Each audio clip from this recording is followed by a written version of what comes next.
টঙ্গীর তুরাগ তীরে ইজতেমা ময়দানে আছেন সিনিয়র করেসপন্ডেন্ট আপেল শাহরিয়ার। যাচ্ছি তার কাছে। আপেল, ইজতেমার সার্বিক পরিস্থিতি এবং পরিবেশের খবর আমাদেরকে জানাবেন।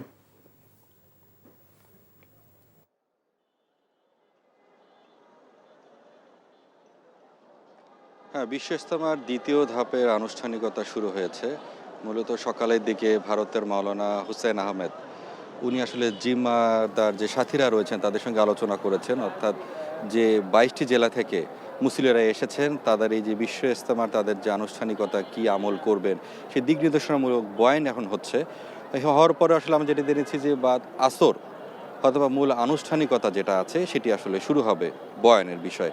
কিছুক্ষণ আগে ঢাকা গাজীপুর মেট্রো কমিশনার আসলে উনি সংবাদ সম্মেলন করেছেন, সেখানে উনি জানিয়েছেন যে এবার যেহেতু দুই ধাপে বিশ্ব ইজতেমা হচ্ছে, এই জন্য যে আসলে ভিড়ের কথা বলি বা যে একটি অনাকাঙ্ক্ষিত ঘটনার কথা যেটা আমরা আশঙ্কা করছিলাম যে আসলে যেহেতু দুইটি পক্ষ এবার বিশ্ব ইজতেমাকে ঘিরে একটি উত্তেজনা বিরাজ করছিল, তারা বলছেন যেহেতু দুই ধাপে হচ্ছে মুসল্লির সংখ্যাও কম এবং নিরাপদে নির্বিঘ্নে যাতে বিশ্ব ইজতেমাটি অনুষ্ঠিত হতে পারে এই জন্য তারা সব ধরনের প্রস্তুতি নিয়ে রেখেছেন এবং সাদা পোশাকেও পুলিশ আসলে যে মাঠের ময়দানেও তারা ভিতরে তারা অবস্থান করছেন। সব মিলে বলে রাখি যে এখনকার যে বিষয়টি যেটি রয়েছে যে বিদেশি যে মেহমানরা রয়েছেন তারাও এখন রয়েছেন এবং আয়োজক কমিটির কাছ থেকে আমি যেটি জানতে পেরেছি যে যেভাবে খুব নিরাপদে নির্বিঘ্নে এবং শান্তিপূর্ণভাবে যাতে বিশ্ব ইজতেমার তাদের যে দ্বিতীয় ধাপের যে আনুষ্ঠানিকতা যেটি শুরু হলো সেটি যাতে শেষ হয়ে যায় সেই জন্য সব ধরনের তারা প্রস্তুতি নিয়ে রেখেছেন।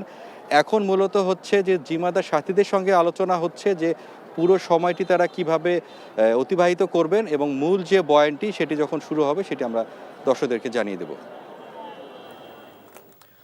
টঙ্গী থেকে জানছিলাম ইজতেমার প্রথম পর্বের দ্বিতীয় ধাপের খবর।